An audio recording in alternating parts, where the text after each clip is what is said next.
Siempre estamos allí en Madrid y hace un par de años, pues los que no vivís por allí cerca del entorno de Madrid, oyes, ¿por qué no sacáis vuestros eventos fuera de Madrid?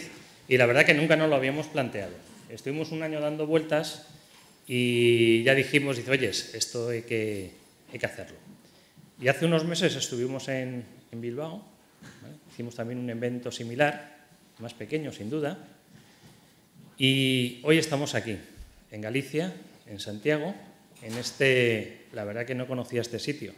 Estuve en Santiago hace 2 años peregrinando y no conocía este sitio, es una obra faraónica.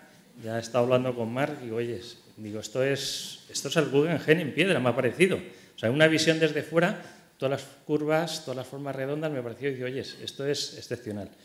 La verdad que estamos muy contentos de poder estar aquí con vosotros, de aportar nuestro granito de arena como asociación sin ánimo de lucro.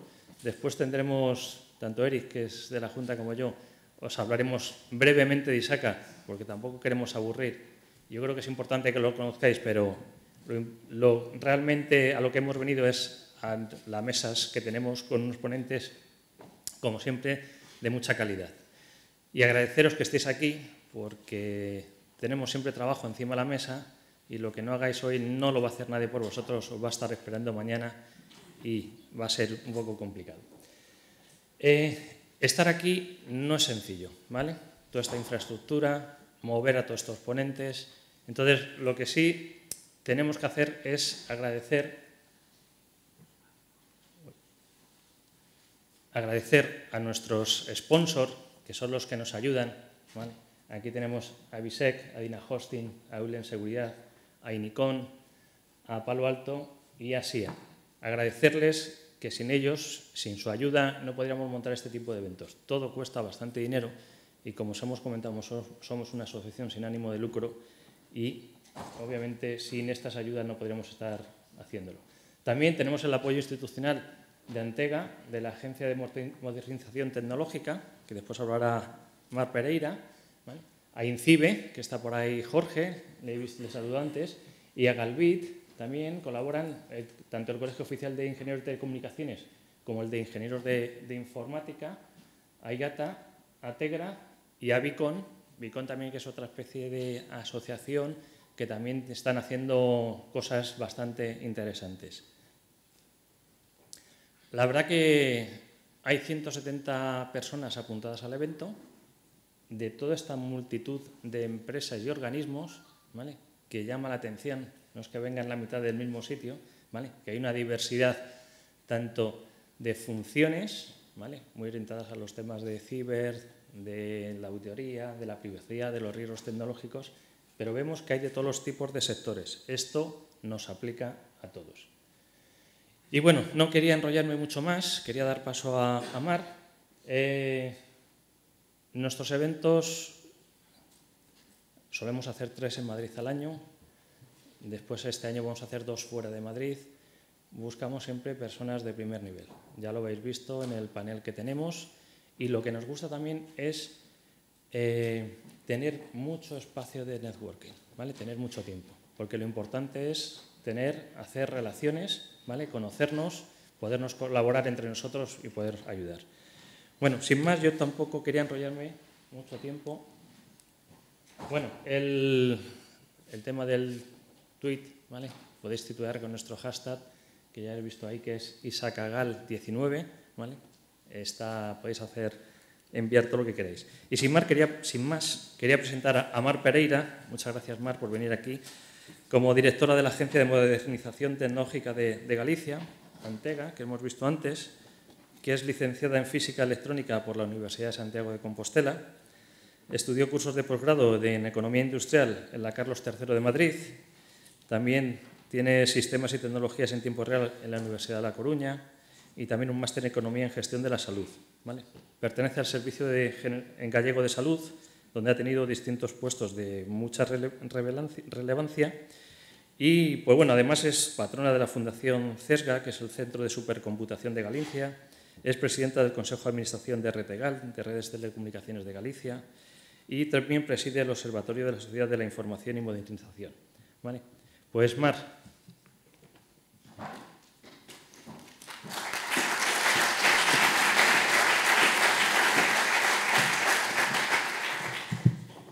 Bueno, buenos días a todos. Es un placer que Isaka se acerque a Galicia. Yo quiero empezar con un doble agradecimiento. Primero, que hayáis pensado en Galicia para situar este evento en el noroeste de este país. Yo creo que eso está muy bien y que podamos aprovechar para reflexionar entre todos, entre los múltiples retos que tenemos por delante. Y el segundo agradecimiento, el invitarme a estar hoy aquí y compartirlo con todos vosotros. Y después, dos felicitaciones. Primero, por esos 50 años de recorrido. 50 años hoy no es nada, es como los antiguos 30, dicen, no sé.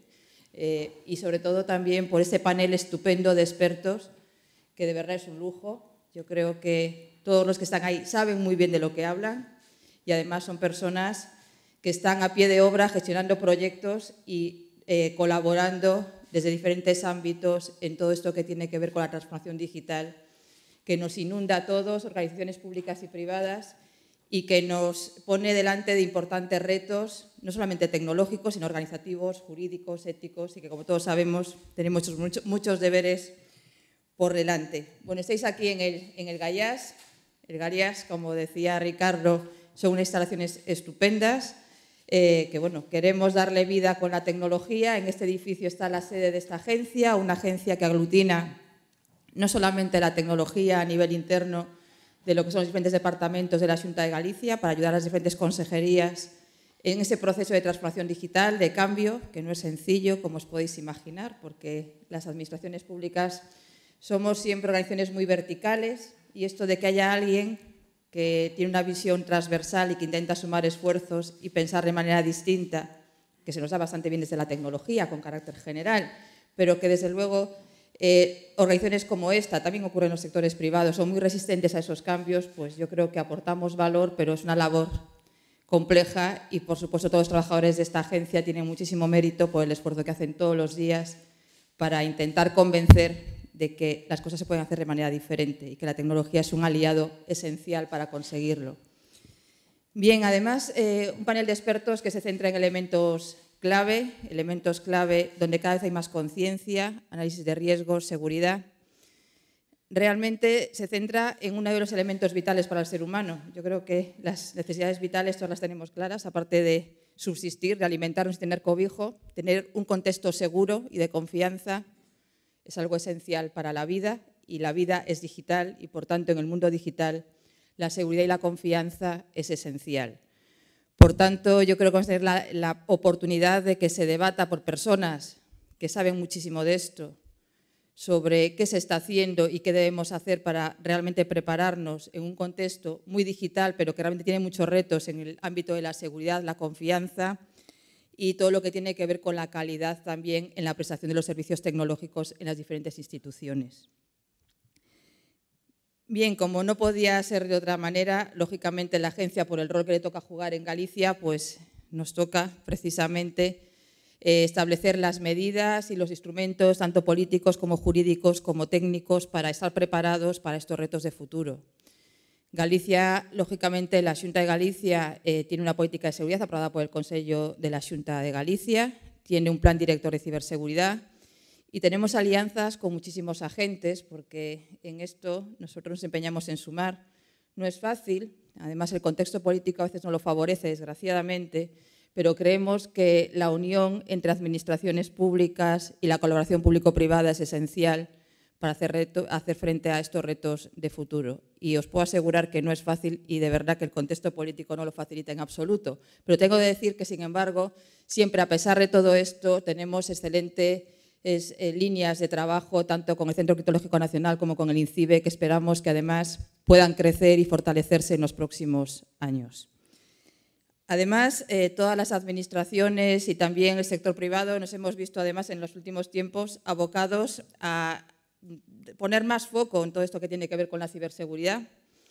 Los reglamentos europeos de protección de datos y desde diciembre de este mismo año la Ley Orgánica de Protección de Datos y de Derechos Digitales nos ha puesto de alguna manera muchos deberes que tenemos que afrontar sin demora. Se ha hecho un esfuerzo muy importante en este caso por parte de la Xunta de Galicia. Además, llevábamos mucho tiempo trabajando para adaptarnos a las medidas del Esquema Nacional de Seguridad, que lógicamente como Administración Pública nos compete. Y además intentando concienciar, porque esto necesita personas que sepan, necesita inversión. Las cosas se hacen solamente con esas dos cosas, en general. Y lógicamente, cuando hay que decidir las prioridades en los presupuestos de una administración pública, el tema de la seguridad, yo siempre digo, claro, no se ve hasta que un día tenemos un problema. Y realmente esa concienciación general para que se dote de presupuestos y de medios a algo que es esencial, pues realmente ha supuesto un esfuerzo importante de concienciación, y yo creo que el Gobierno gallego pues ha apostado por una reforma de su plan de ciberseguridad para precisamente adaptarse a estos retos de futuro. Precisamente un plan de ciberseguridad que para nosotros tiene dos ámbitos de aplicación. Lógicamente, el ámbito interno que nos aplica como sector público para garantizar la confianza en el uso de los servicios públicos digitales, y la parte hacia afuera, ya que como somos una agencia que también, en relación con otras instituciones y organismos de la Xunta de Galicia y de otras administraciones públicas, también prestamos servicios hacia el ciudadano y hacia las empresas. Por tanto, también generar un clima de confianza para generalizar el uso de los servicios digitales por parte de ciudadanos y empresas, para nosotros es un elemento esencial. Para nosotros clave ahí la colaboración con el INCIBE, con el que estamos ultimando un acuerdo de colaboración. Además, son vecinos aquí en León y, por tanto, la cercanía, ya sabéis que hace el cariño, y creemos que en esto podemos constituir un modelo de cooperación a nivel estatal.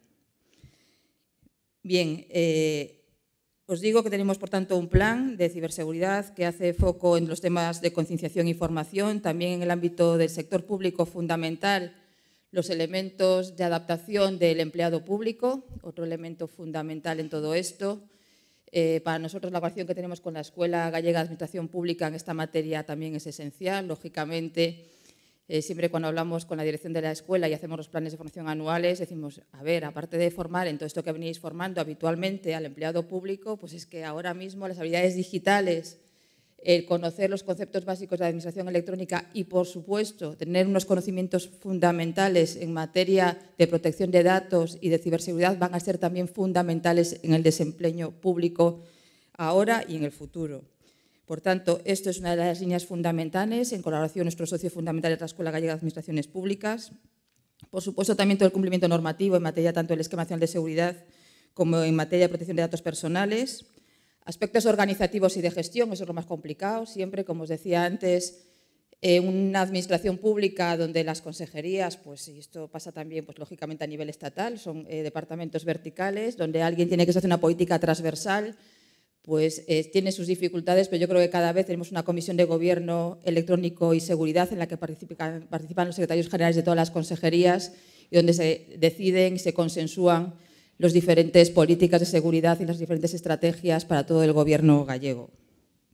También querría mencionar la relativamente reciente puesta en marcha del Centro de Respuesta a Incidentes de Seguridad, el CERSIR.gal, donde trabajan pues, técnicos que, además, bueno, agradecer también el que siempre están ahí. Ellos son los que, de alguna manera, ante estas crisis, dan la respuesta adecuada en tiempo y forma y a cualquier hora, lo que siempre te da cierta tranquilidad, ¿no? Cuando realmente pues, sabes que tienes a gente competente y disponible para dar respuesta a cualquier problemática que podamos acometer. Bien, por tanto, sin duda, Galicia durante estos años ha venido trabajando en una estrategia digital que, además de aglutinar recursos, esfuerzos, infraestructuras y hacer foco en proyectos de transformación con diferentes consejerías, con diferentes sectores, e intentando que el ecosistema también gallego pues, crezca, tenga vida y aprovechemos su creatividad e innovación, que es mucha. Veíamos que hay una participación de muchísimas empresas, es que aquí hay mucho movimiento y, por tanto, muchas ganas de hacer cosas y mucha inquietud. Por tanto, dentro de esa estrategia ahora estamos en un punto de inflexión. La agenda que tenemos ahora vigente acaba en el 2020 y estamos ya elaborando la estrategia 2030. Realmente, Galicia, como sabéis, estamos en el último año de legislatura, un año de estabilidad que permite hacer muchas cosas. La estabilidad política es esencial para que crezca la economía y para que se puedan hacer cosas importantes en un país.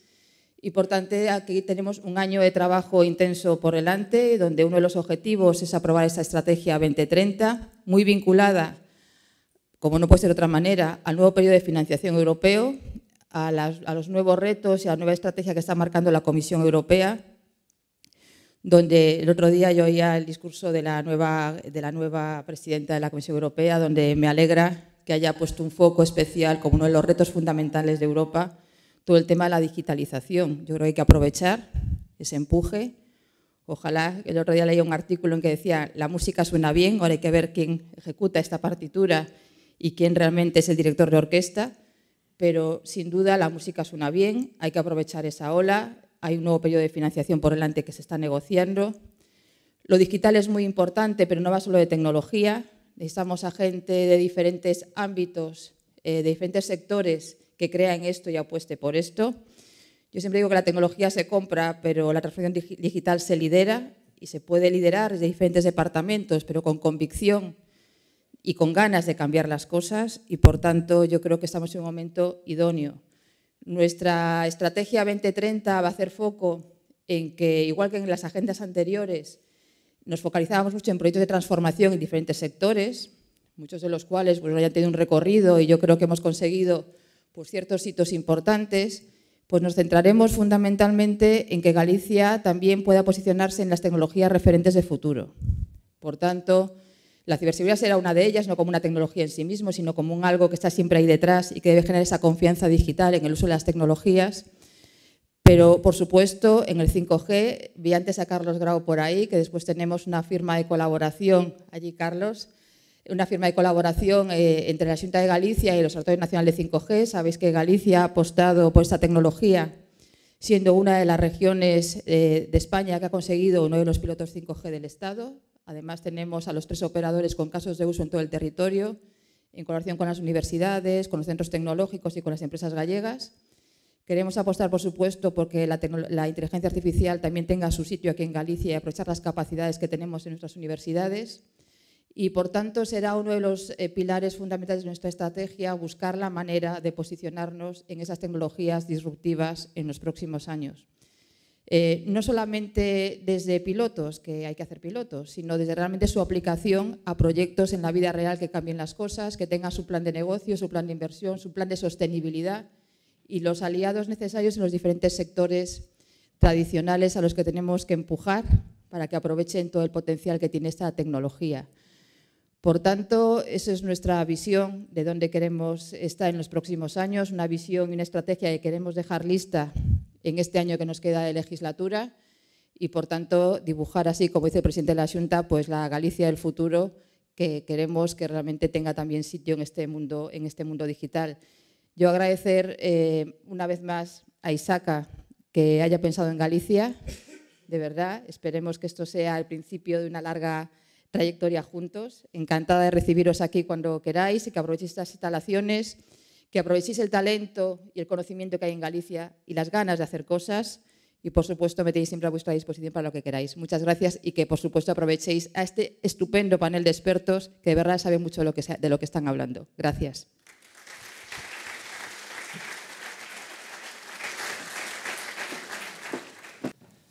Muchas gracias, Mar. La verdad que me quedo con una serie de ideas, pero yo creo que la más importante es el tema de la colaboración público-privada, ¿vale?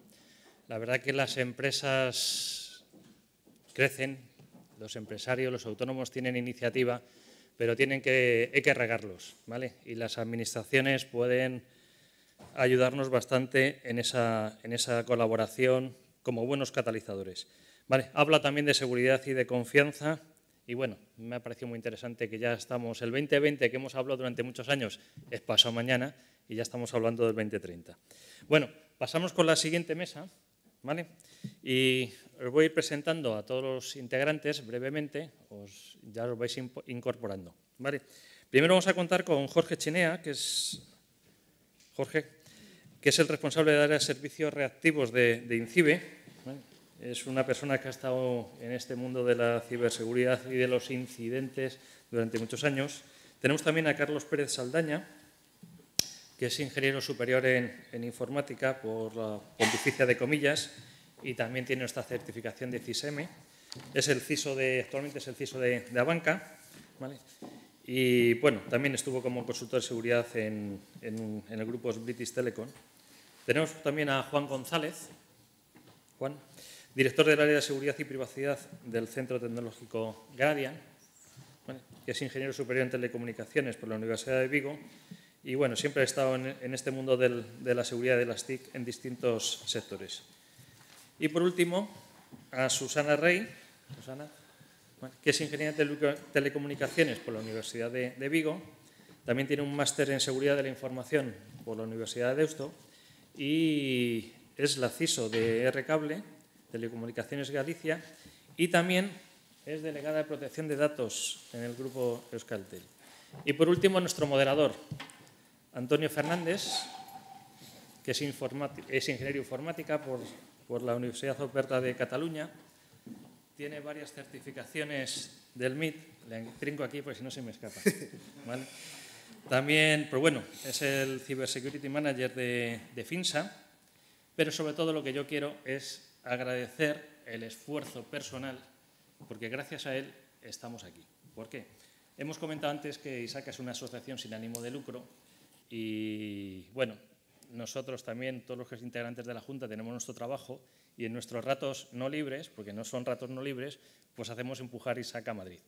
Y esto de estar aquí ahora mismo, pues es porque hemos tenido un gran aliado aquí, que es el que lo ha hecho todo, que es Antonio Fernández, y yo quería darle un gran aplauso. Muchas gracias.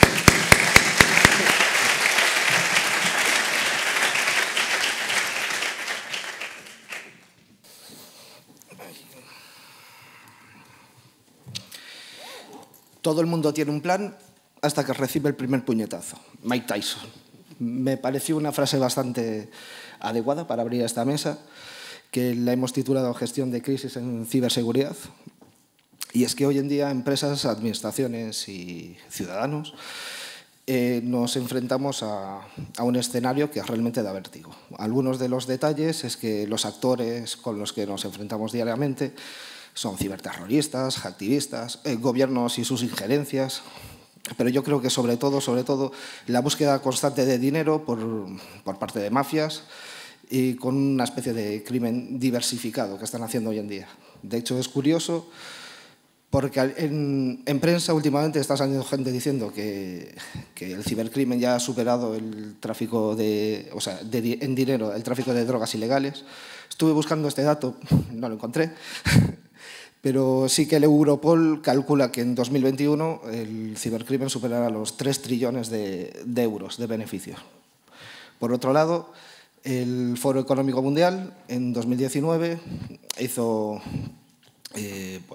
como un cuadrante de Gartner, pero sobre los riesgos y la importancia y lo que puede ocurrir cada una de las amenazas que como seres humanos nos vamos a enfrentar en este futuro. De hecho, los ciberataques son más probables y de ocurrir harán más daño al ser humano que burbujas económicas, que hambrunas y que desastres medioambientales que provoque el ser humano. Así que, por un lado, podemos decir que los malos son más, tienen más recursos y están mejor preparados, ¿por qué no decirlo?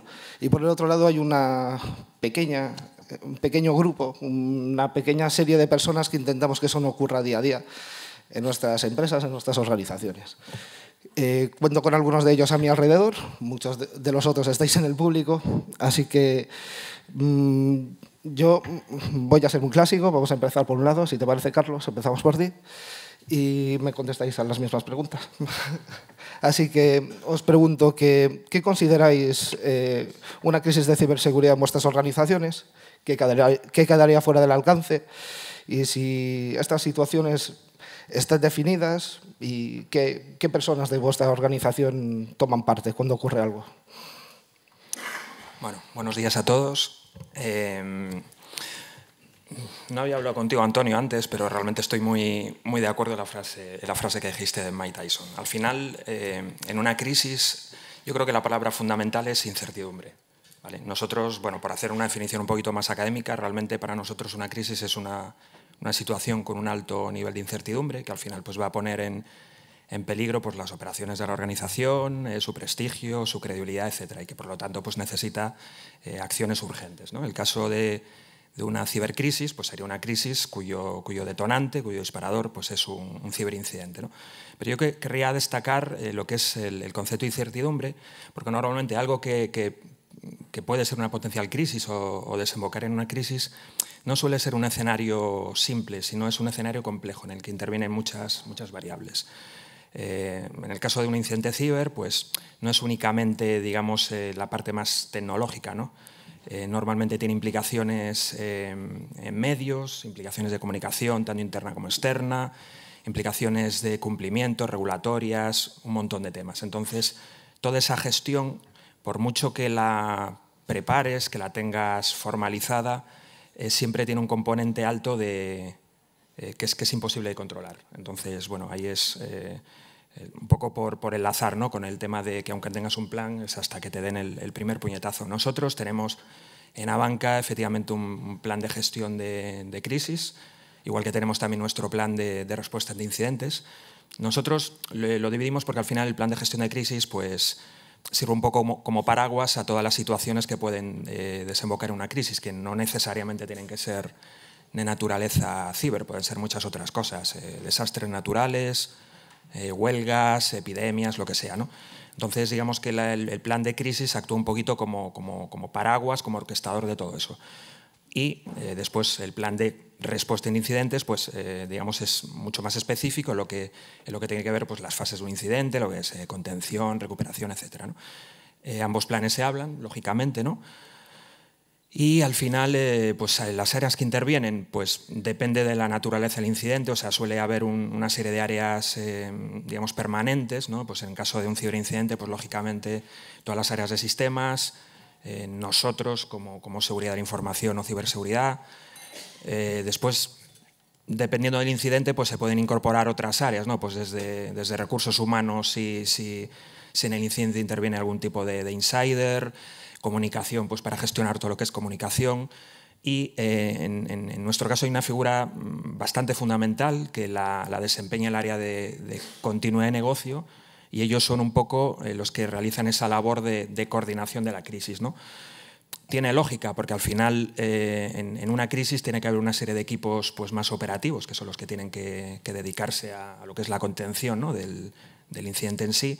Y de esta manera, pues continuidad de negocio, cuyo objetivo es que la operación del banco, en nuestro caso que no pare, pues se encarga más de esa coordinación entre áreas, esa comunicación, todas esas labores más de gestión, ¿no? Sería un poquito, pues más o menos como nos organizamos. Bueno, pues gracias. Da gusto porque, claro, sois infraestructura crítica. Tenéis que tener... No, estratégico. Nosotros no somos perdón. críticos por ahora, aunque no se podría decir, pero bueno. Vale. Es secreto. Sí. Es secreto, bien. Pues... Pero así da gusto porque ya se ve que tenéis el plan bastante bien definido, tenéis bien claras las áreas que están involucradas. Supongo que Susana, vosotros también, porque estáis ahí. Es secreto. Y desde el INCIBE, aparte de apoyar a los que estamos fuera de allí, supongo que también os pasará, como a todos, sí, cosas. Nosotros, básicamente ahora con la transposición de la directiva NIS somos el CER de referencia para empresas y ciudadanos, ya con competencias en ese sentido. Entonces, para nosotros una crisis realmente nos exige, por un lado, que todos los servicios que realmente tenemos tengan una disponibilidad especial, ¿vale? Es decir, una disponibilidad y una agilidad por parte de todas las áreas más exigente ante una crisis, y sobre todo no solamente con una evolución, o sea, un seguimiento de esa crisis durante 24 horas, los días que sean necesarios, de un análisis técnico permanente, sino que también es muy importante una gestión de la comunicación, tanto interna como externa. Al final, la parte técnica dentro de una crisis, lógicamente tiene su parte técnica, la parte del análisis de por qué ha ocurrido, bueno, ya posterior el análisis forense, etcétera, pero también es muy importante la gestión de la comunicación. Y en nuestro caso, si cabe, es más especial aún, ¿vale? En nuestro caso, lógicamente, nosotros hablamos de una crisis en otro ámbito de parámetros similar a lo que ha comentado el compañero Carlos Pérez, pero en ese sentido también nosotros hacemos una vigilancia a nivel del país.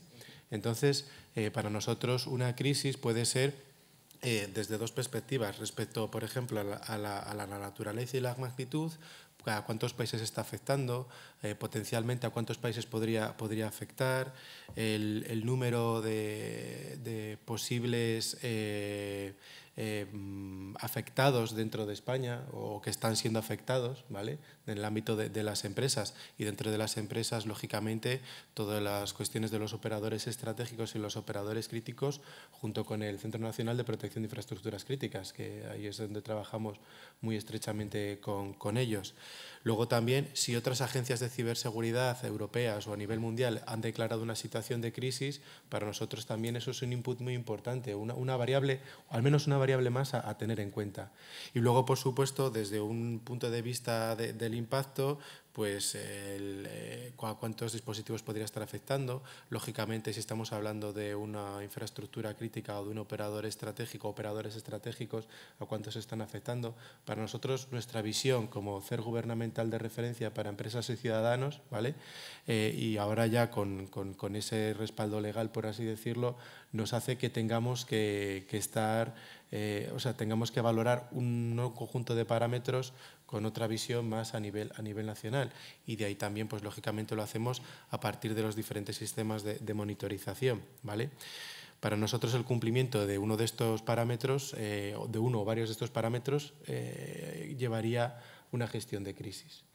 En cuanto a las áreas implicadas internamente dentro de INCIBE, y lógicamente muy parecido también a lo que comentaba el compañero de Abanca, en nuestro caso es multidisciplinar.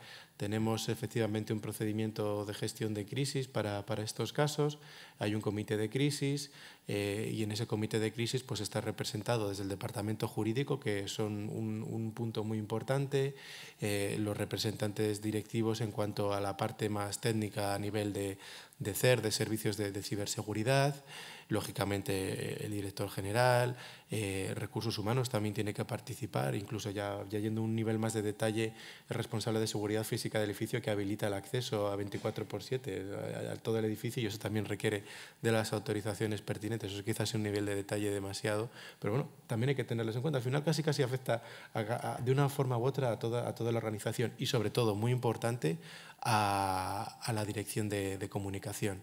Es muy importante también en ese sentido, para que os hagáis una idea, casi tenemos un desglose de tareas en caso de gestión de crisis, y el mayor porcentaje de tareas está asociada a la comunicación.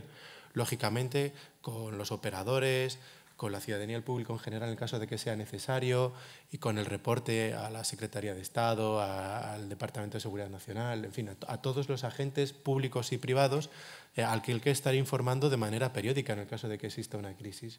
Entonces, eso, aunque lo hacemos de manera sin que haya una crisis, digamos, como decía al principio, nos exige un esfuerzo adicional, una información adicional, una comunicación.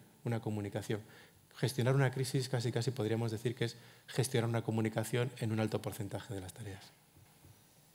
Muchas gracias. Y veo que tratamos mucho de la importancia de la comunicación. Un operador de comunicaciones no será distinto, ¿no? Pues no. La verdad es que creo que por el momento llevamos 2 clases magistrales sobre gestión de incidentes, gestión de crisis. Con lo cual yo solo un poco voy a contar pues, las diferencias que existen en las 3 organizaciones en las que trabajo, partiendo de 2 cosas fundamentales que tú decías, ¿no? Somos operadoras de telecomunicación. Entonces, las 3 nacimos allá por el 97-98, ya con una obligación de tener gestión de incidentes y gestión de crisis, en aquel momento solo para los servicios de telecomunicación. Cuando el tema de los ciberincidentes empieza a crecer, todo ese proceso, toda esa gestión ya está perfectamente documentada en la casa. Todo el mundo sabe qué es un incidente, qué qué drivers hay para levantar que eso se convierta en crisis, cómo se convierte en crisis, cómo se gestiona, a quién se le comunica, ¿no? Todo eso ya lo teníamos muy trabajado. ¿Qué pasa? Que poco a poco, cada vez más esos problemas o esas crisis empiezan a tener más foco, más origen en temas de ciber, ¿no? Y ciber entra como pues un punto más posible, ¿no? ¿Qué pasa? Que al ser tan complejos, nosotros podemos tener incidentes de empresa, es decir, como cualquier otra empresa, se nos rompe la continuidad de nuestro negocio, no podemos atender a nuestros clientes, no podemos facturar, pero también podemos tener incidentes que afecten al servicio que prestamos a los clientes, y podemos tener incidentes en un cliente, es decir, nosotros tenemos clientes en servicios en nube, tenemos clientes que simplemente con tener internet pueden tener incidentes, ataques que nosotros les tengamos que ayudar o que incluso nos tengan subcontratado el servicio de seguridad. Entonces, es muy complejo todo el ecosistema y lo que vimos en su momento es que manejar eso con la rigidez, entre comillas, que teníamos originalmente de esto entra por nivel 1, se tipifica así, nivel 1 decide cuándo se levanta un comité de crisis o lo decide nivel 2 según la tecnología, no nos encajaba. Y no nos encajaba, sobre todo, que el comité de crisis fueran estas 4 personas y siempre liderado por la misma persona. Nos causaba pues eso, pues que nadie puede saber de todo y que una crisis interna liderada pues por continuidad de negocio, que en una operadora se centra en la continuidad de servicios, pues no sabía llevarlo. Entonces lo que hemos hecho es flexibilizar mucho. Los comités sabemos quién tiene que levantar la mano, que suele ser nivel 1, nivel 2, diciendo, oye, o se cumplen los criterios de tener una crisis o, sobre todo, como decía Carlos, la mayor parte de los casos las crisis aparecen porque esa gente que está directamente ahí en la lucha dice, no sé qué está pasando. Normalmente no es porque te lleguen y te dicen, oye, se me ha cumplido el criterio de la página tal, entonces te llamo. No, es... ¿qué está pasando? No lo sé, entonces vamos a investigar. Y en función de una serie de parámetros llaman a una persona o a otra que puede ser la responsable a su vez de ir recabando más información, ir contactando con toda la casa y decidir, oye, pues es un falso positivo de crisis o es una crisis, y levantar el comité de crisis en función de lo que se trate con las personas que hagan falta. Eso sí, con total flexibilidad. En un momento puedes opinar, pues, oye, esta crisis es de servicios a clientes, la gente de sistemas internos no hace falta, pero de repente en mitad de ello dices, ostras, que se está empezando a acumular llamadas en el call center, hacen falta más recursos en el IVR y tienes que llamar, ¿no? Pero sobre todo eso, tenemos que ser muy flexibles porque es muy, muy complejo por todas las, como digo yo, somos varias empresas en una. Y el modelo de gestión de crisis, mi experiencia lo que me dice es que los estándares están muy bien, que son una base muy importante, pero que cada empresa tiene que adaptarse a su realidad. Entonces, en nuestro caso lo que hicimos fue adaptarnos, pues eso, en flexibilidad. Y sobre todo, a medida de que la legislación te hace que la parte de reporte sea más importante, porque es por donde te viene muchas veces el problema mayor si no reportas, nos hemos ido a quién es el responsable de reportar. Pues el responsable de reportar lidera el comité, porque como es el que tiene que tener toda la información, va a ser el que coordine el comité de crisis para que esa información le vaya llegando de primera mano. ¿Eso qué quiere decir? Pues que al DPD le caen todas en las que haya datos personales de por medio. Sean una cibercrisis o sea un error humano, porque a veces pueden venir por error humano, o sea pues eso, pues un phishing telefónico que empieza a llamarte a muchos clientes y alguien dice, oye, aquí puede estar pasando algo de verdad, ¿no? Entonces, bueno, pues te carga con más trabajo. Después hablaremos de la parte de reporte a las administraciones. Bien, bueno, estoy hilando.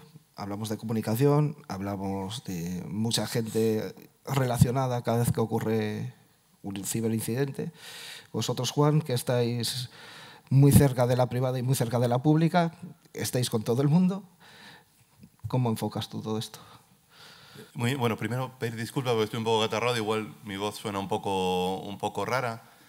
Segundo, para intentar explicar un poco lo que es una crisis de ciberseguridad para nosotros, o sea, nosotros somos Gradiant.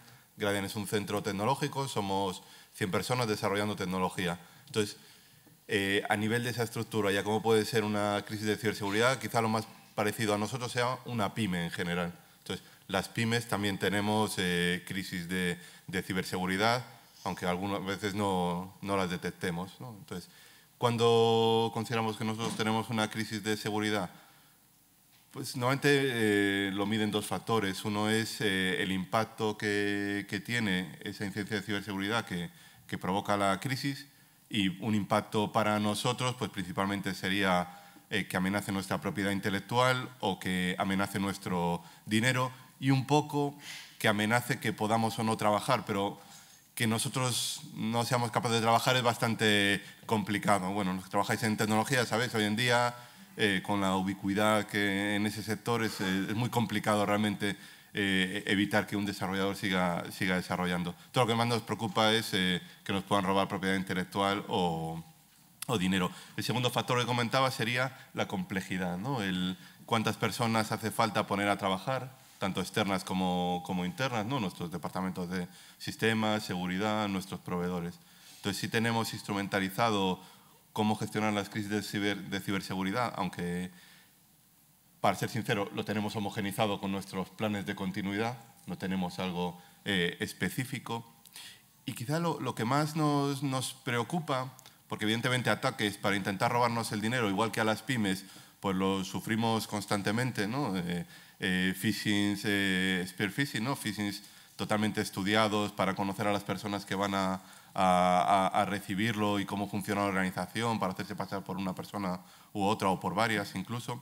Pero lo que más nos preocupa quizás sean los cisnes negros, ¿no? Aquellas incidencias de rara ocurrencia, ¿no? Con lo que no vamos a estar muy preparados ni para detectarlas ni para responder a las mismas, pero con un gran impacto, ¿no? O sea, el poder tener una intrusión, por ejemplo, en nuestros sistemas no detectada, que realmente pueda empezar a filtrar información y perder realmente nuestro valor de la propiedad intelectual, es un poco lo que más nos preocupa.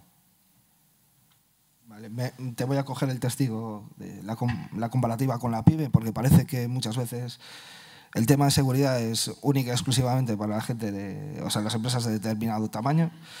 Así que, como una especie de pyme que sois, ¿hacéis algún tipo de ejercicio para detectar lo básico, incluso esos cisnes negros de los que acabas de hablar? Hacemos ejercicios para detectar lo que conocemos, ¿no? Tenemos un plan de continuidad. Dentro del plan de continuidad pues tenemos identificado como 8 puntos, y entre uno de los puntos está pues, ataques relacionados con la ciberseguridad. Otros no están tan relacionados directamente. Entonces, esos simulacros pues, son principalmente de los problemas, como decía, que más conocemos, ¿no? Nuestros mayores problemas son spear phishing, que lo hemos recibido a menudo, como probablemente cualquier pyme. Entonces hacemos esas pruebas, normalmente con gran cabreo de nuestros compañeros, porque los hacemos muy bien. De hecho, el último lo hicimos hace unos meses. Yo soy responsable, soy el CISO, ¿no? Entre otras cosas, en Gradian, entonces encargo a 1 o 2 personas.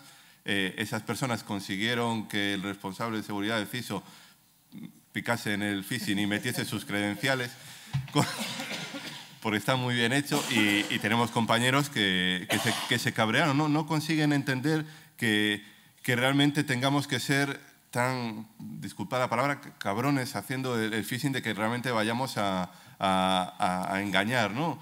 Y sentó incluso mal, pero claro, o sea, el que está ahí fuera, que va a querer provocarnos esa crisis, no va a tener compasión con nosotros.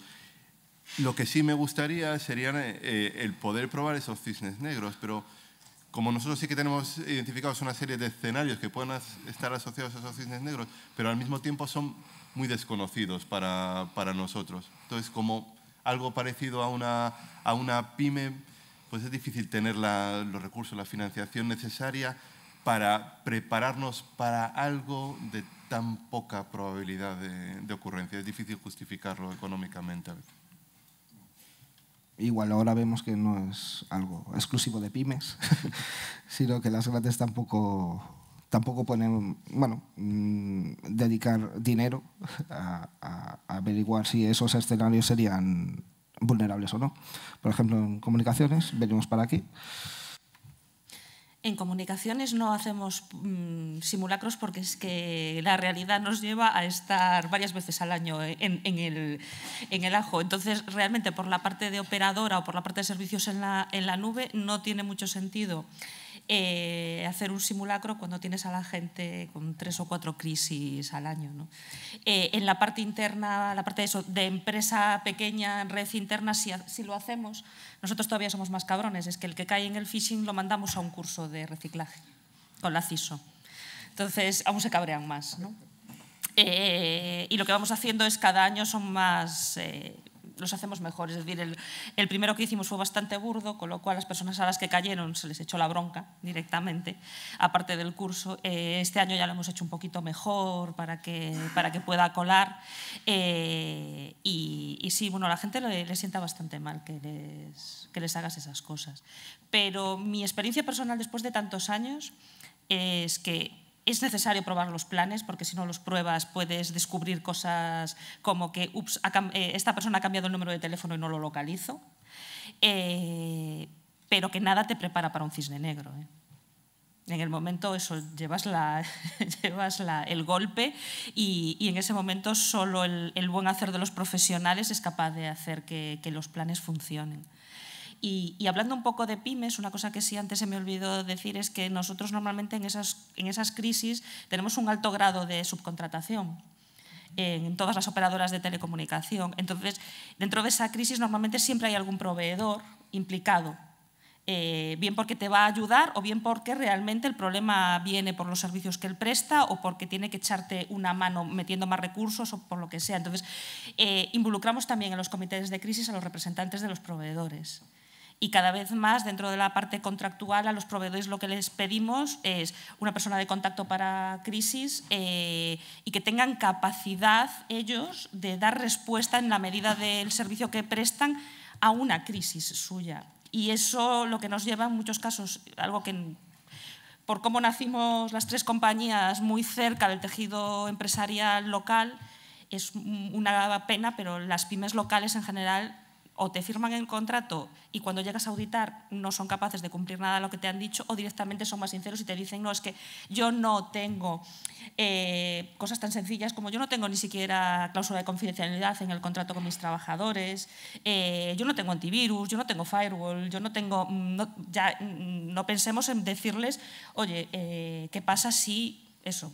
Si te viene un cisne negro y infectan tu red y de tu red saltas a la mía, porque lo que hemos visto y sale en la prensa muchas veces es que a las grandes, y grande entre comillas, el grupo Euskaltel, pero empresas muy grandes en general, las entradas no son por las infraestructuras propias de la empresa, entran por servicios más sencillos, empresas más pequeñas que están menos defendidas, pero el agujero te lo hacen a ti. Entonces, lo que estamos viendo es eso, que las pymes no se están adaptando a esa necesidad y nos está obligando, en algunos casos, a tener que rescindir contratos y buscar los proveedores más grandes que sí te den esas capacidades. Cuando, bueno, siempre intentamos ayudarnos. Nosotros, como vendemos también los servicios de seguridad, a veces es decirle, concho, pues contrátamelo a mí y cerramos el círculo, pero por lo menos dótate de unas capacidades mínimas.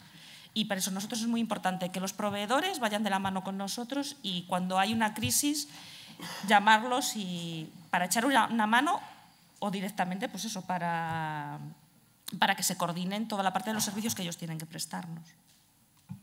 Me viene niquelado, porque supongo que incide, aparte de la pregunta de si hacéis ejercicios, y no solo vosotros, sino que ofrecéis ejercicios a empresas y organizaciones fuera de INCIBE, aparte, esta falta de recursos o formación que tienen las empresas, supongo también la contempláis y ayudáis a la gente.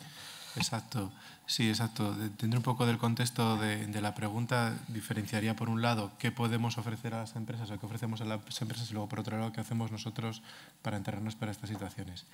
En la primera parte, ¿en qué podemos ofrecer a las empresas para ayudarles en este cometido?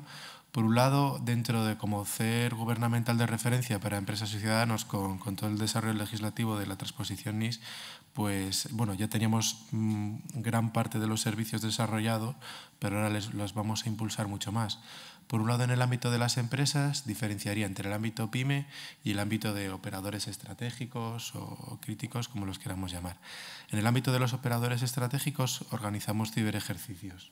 Ahí hacemos simulacros, ciberejercicios, también hacemos roleplays, ¿vale? Que eso también es otro de los puntos que suele estar bastante bien valorado, ¿vale? Y luego, en el ámbito de la PYME, que es un poco por su coyuntura y su contexto, quizás tenga mayor dificultad. Por un lado, los entrenamientos que estamos hablando en la mesa, de una forma u otra, digamos que estaría toda la parte técnica, ¿vale? Focalizadas a los técnicos. Ahí estaría toda la parte de los CTFs, ¿vale? Justamente, bueno, las próximas semanas abriremos un CTF online de cara luego a participar en Cybercamp quienes queden entre los primeros clasificados, pero bueno, es un CTF que puede participar cualquiera de los técnicos, ese entrenamiento técnico es fundamental, ¿vale? Y luego, por otro lado, dentro de INCIBE, focalizado a las empresas, en la sección de Protege tu empresa de nuestra web, digamos que tenemos tres elementos. Por un lado, un kit de concienciación para los empleados, ¿vale? Que justamente ese kit de concienciación tiene una serie de elementos descargables, ¿vale? Y el primero de ellos va en la línea de lo que estáis comentando, que es básicamente hacer un ataque a todos los empleados, ¿vale? En este caso, se les facilita un archivo, se les indica que pongan la palabra confidencial o nóminas o algo así, y lo distribuyan con USBs por zonas comunes de la organización o que los manden por correo electrónico con el objeto de que el empleado lo coja, lo ejecute y va a una página de concienciación de INCIBE. Y a partir de ahí, digamos que tienen que empezar a distribuir otra serie de elementos que vienen dentro del kit, eso de cara al empleado. Luego, otro de los elementos, muy en la línea de lo que estamos hablando, es como un juego de rol, un roleplay, al final esa es la traducción, un juego de rol en el que se plantean 5 situaciones de 5 incidentes distintos, ¿vale?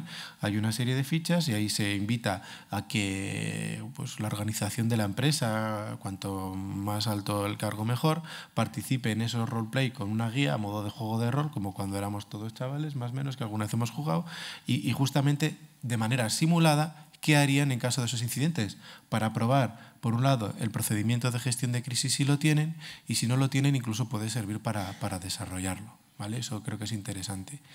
Y luego, sobre todo pensando en los proveedores que trabajan alrededor de a lo mejor medianas empresas, pero sobre todo de cara a las pequeñas, tenemos por un lado cursos online que esperamos poder empezar a ofrecer convocatorias a lo largo de los próximos, más bien para el 2020, pero luego tenemos unos itinerarios sectoriales, itinerarios interactivos sectoriales, también con el objeto de concienciar, además de una forma visual, presentando ejemplos que sean muy cercanos a una pequeña empresa.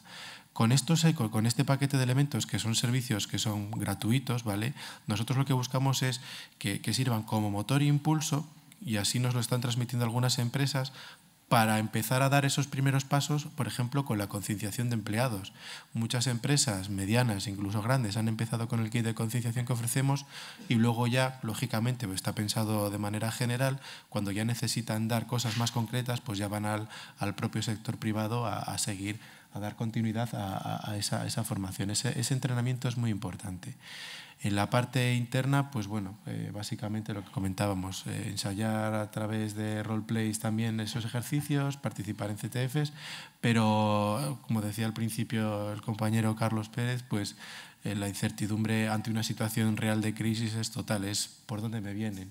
Y eso, por mucho que entrenes, por mucho que practiques, no se va a poder controlar. Pero tampoco nos quedemos con esa parte negativa, entonces, sino que justamente es importante hacerlo para intentar abarcado el mayor número posible de escenarios dentro de un contexto de crisis.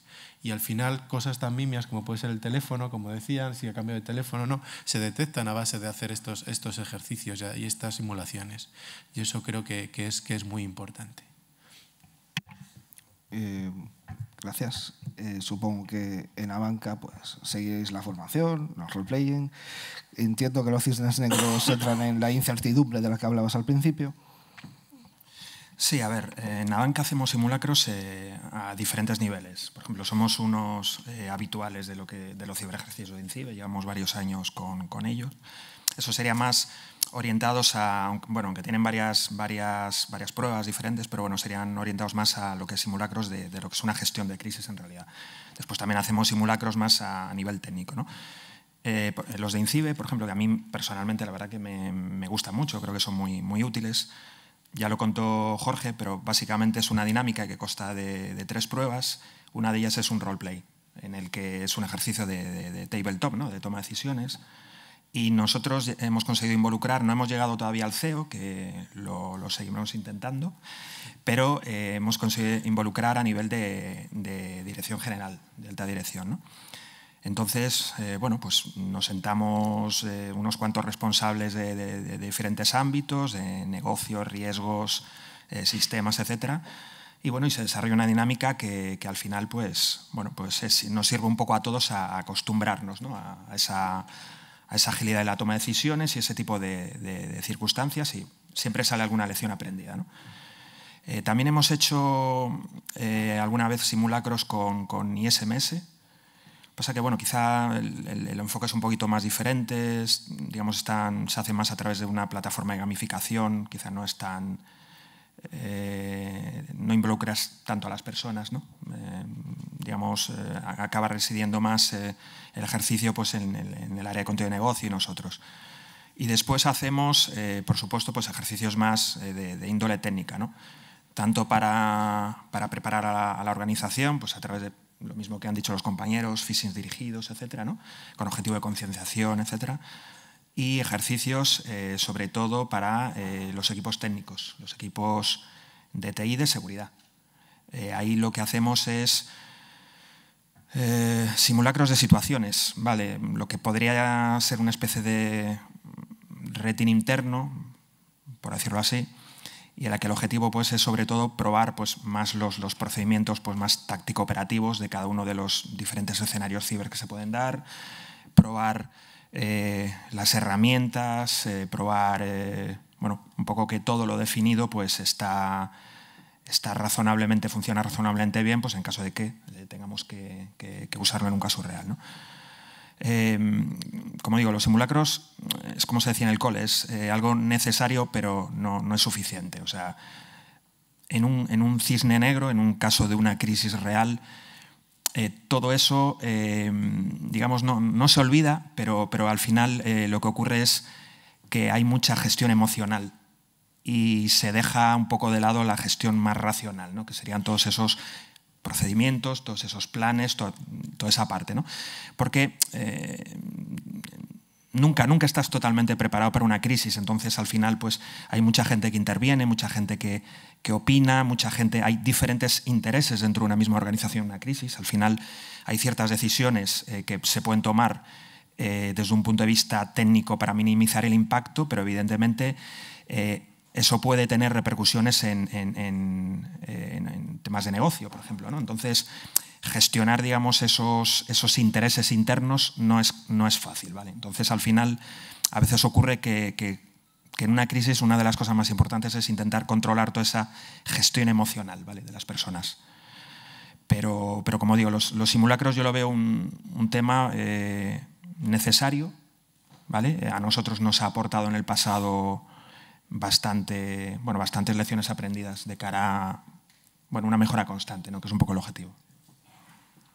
Me parece interesante que comentaste que dirección, no llegasteis al CEO, pero dirección está al tanto de la necesidad de la parte de ciberseguridad. Me gustaría que luego, cuando os toque la palabra, si en vuestros casos dirección también os apoya. Y creo que voy a saber la respuesta de la siguiente pregunta, pero aún así la voy a hacer.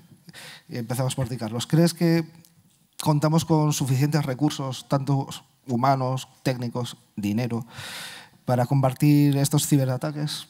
¿Puedes dar algún dato al respecto? Bueno, si dijera que sí, me estaría contradiciendo de todo lo que le pido continuamente a mis jefes, ¿no? A ver, realmente nunca es suficiente.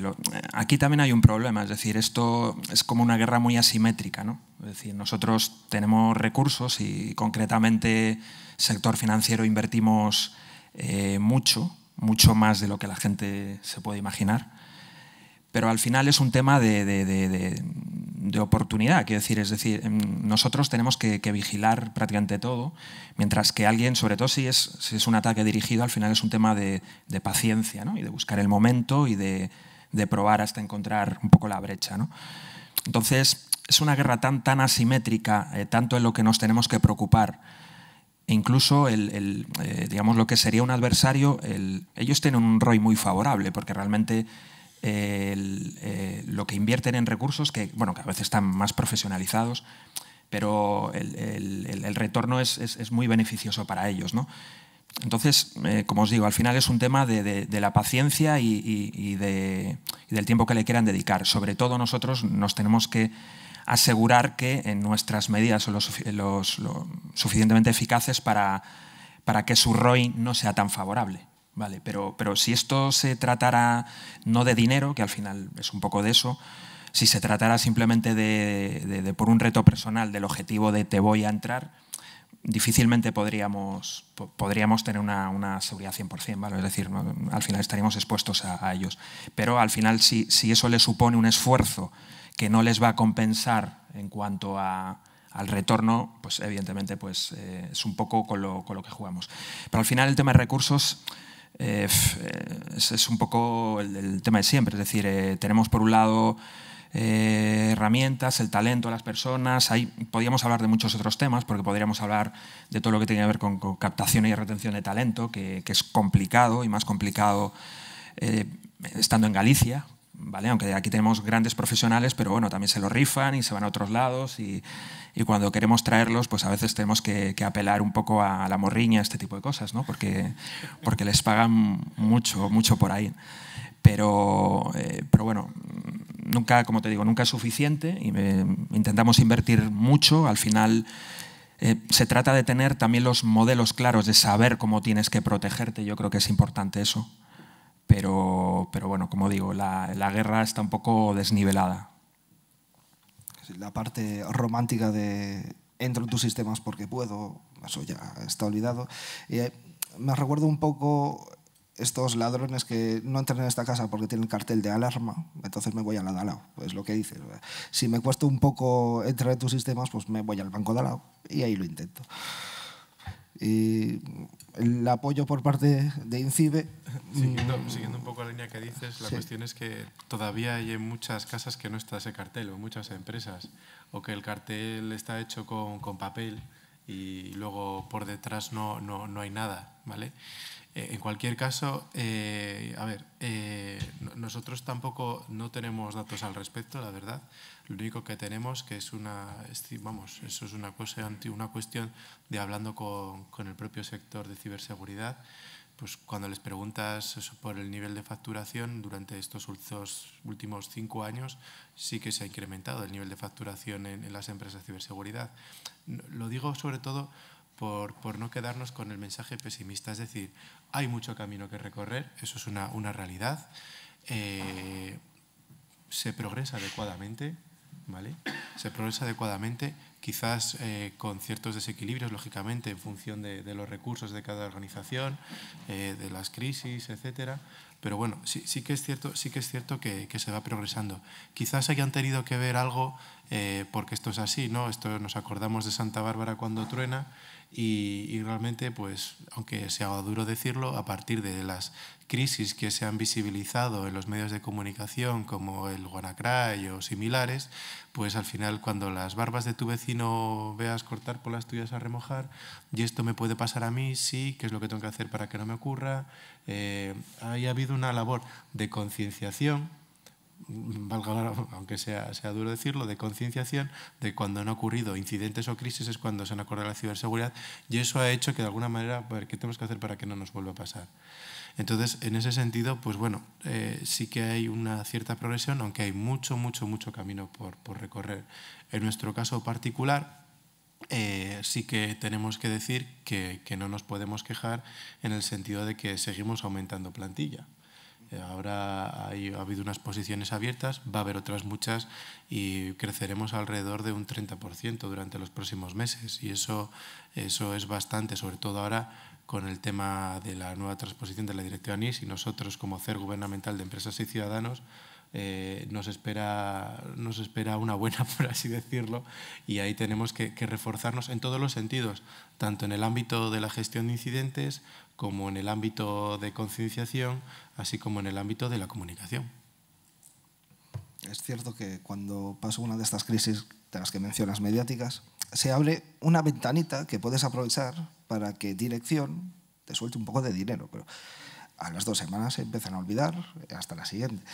Eso es como cuando te roban en casa, que quieres poner el sistema de alarma, la puerta blindada, etcétera. Es realmente cuando nos concienciamos. Pero ojo, también quiero mencionar una cosa. Son muy poquitas, ¿vale? Sí que es cierto que son muy poquitas. Pero bueno, durante una etapa pues estuve trabajando muy estrechamente con el mundo de las pequeñas y medianas empresas, pero sí que es cierto que algunas de ellas, cuando intentaba explicarles, bueno, que al final en el mundo de la pequeña empresa pues realmente se acuerdan de la ciberseguridad cuando tienen un incidente, porque tienen que cumplir algún tema legislativo, LOPD, llamémoslo de cualquier forma, porque les exige para presentarse a alguna contratación que tenga una certificación 27001 o similar. Y luego el último grupo, que es al que yo le tengo un especial cariño, por así decirlo, que son los que ven la ciberseguridad como un valor diferencial. Y eso sí que algunas empresas me han dicho, es decir, un cliente ante una empresa A y una empresa B que ofrecen el mismo servicio, la empresa A le dice, oye, pues te voy a ofrecer este servicio, pero la empresa B le dice, mira, vamos a firmar un acuerdo de confidencialidad para el intercambio de información, tengo un plan de continuidad de negocio, es decir, le vende la ciberseguridad como un valor de su organización, ¿vale? Ese cliente ha optado por la empresa B frente a la empresa A, es decir, ha hecho de la ciberseguridad un valor diferencial y eso impacta luego en su cuenta de resultados.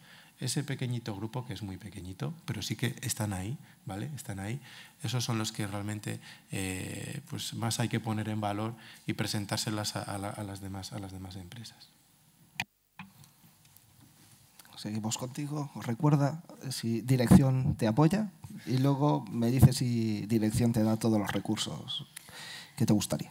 A ver, a la gente que trabajamos en seguridad nunca nos llega el dinero, siempre queremos más. Y a negocio siempre le parece que estamos gastando demasiado porque todavía nos ven como un gasto. Cuando no están, todavía no hay esa concienciación en la alta dirección de que somos una inversión, no un gasto, ¿no? Entonces, ahí muchas veces es donde te peleas y donde los grandes incidentes, ¿no?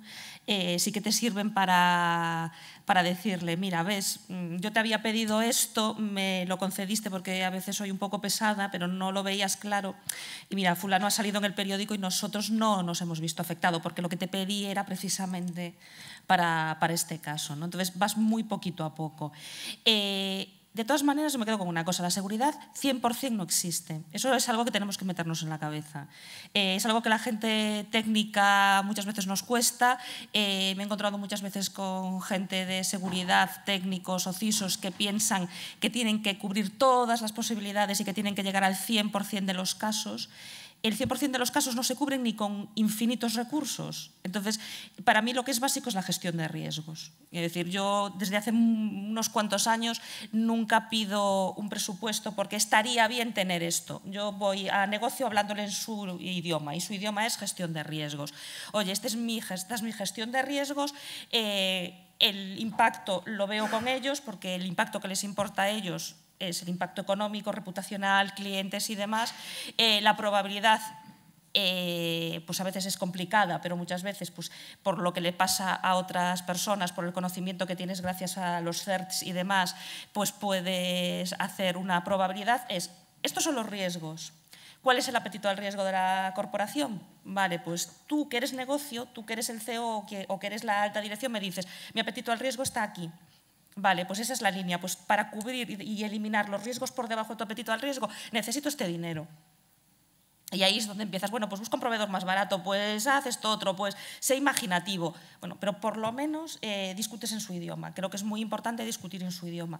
Y es eso, y que como la seguridad 100% no va a existir, centrémonos en los riesgos más elevados, más importantes para el negocio, porque al fin y al cabo puede que tengas mucha probabilidad de, no sé, de que alguien pinche en un phishing para que le intenten robar a él sus credenciales bancarias, ¿no?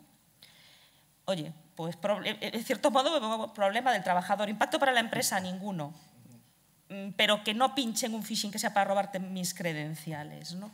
Entonces, para mí eso es básico. Y lo que decías de las pymes, me parece que las que no somos tan pymes o las que contratamos, tenemos que hacer el ejercicio de demostrarle a esas empresas que nos importa la ciberseguridad y que si ellos no lo tienen y su competencia lo tiene, yo voy a contratar a su competencia. Yo creo que el problema es que hay poquitas que te ofrezcan ese valor añadido porque el mercado no lo demanda de momento. Y claro, en el momento que empiezas a desmontarlo te encuentras que hay sectores en los que no tienes a quien contratar. Muchas veces en España, que te tienes que ir a multinacionales que den esos servicios porque son las únicas que están preparadas para cubrir tus SLAs de seguridad. Es decir, en España no hay tradición que una empresa pida SLAs de seguridad. Y ahora el reglamento realmente es que la gente lo está leyendo así muy diagonalmente. El reglamento exige que tengas en los contratos con tus proveedores, al menos cuando te tratan datos personales, SLAs de seguridad.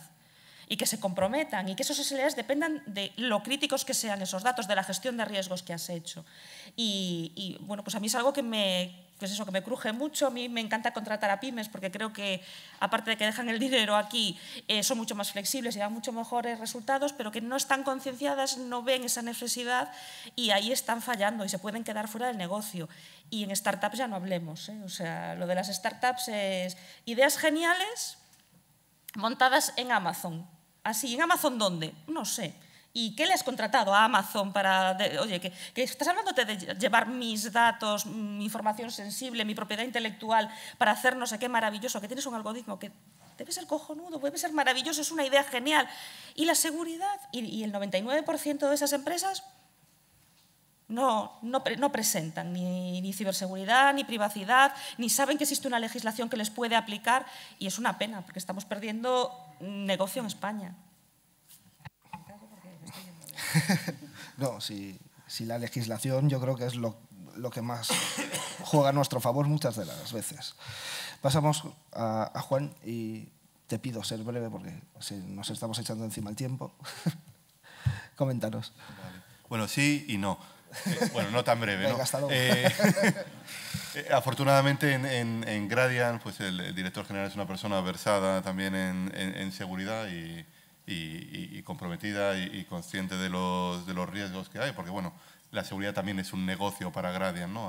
Aparte de ser una preocupación como al resto de las pymes. Entonces, en ese sentido, sí hay un apoyo total desde la dirección que se transmite a toda la organización. Y por otro lado, bueno, un poco lo que comentaba el resto de compañeros, que el dinero nunca llega. Lo que sí que está, yo creo que poniendo por lo menos en el sitio adecuado, gracias tanto a análisis de riesgos, como lo que comentaba ahora Susana, y un poco apuntaba también Jorge, que realmente es un valor diferencial la seguridad, pero que ya no es un valor añadido, empieza a ser un valor exigido. Y eso hace que, por lo menos en lo que es el desarrollo de las tecnologías, el desarrollo de los productos, cada vez haya una mayor seguridad, ¿no? Al respecto. Pues gracias. Me da un poco de rabia porque nos quedamos temas muy interesantes como el talento y las startups. El apetito al riesgo que has tocado me parece muy interesante porque sin riesgo tampoco das como espacio a la innovación y hacer cosas nuevas. Y yo creo que es algo que no deberíamos dejar morir aquí y utilizar pues, vías como puede ser ISACA y otras que tenemos a nuestra disposición aquí en Galicia para mantener abierto este debate, porque yo he sacado que una de las herramientas fundamentales para todos nosotros es la comunicación, tanto interna como externa.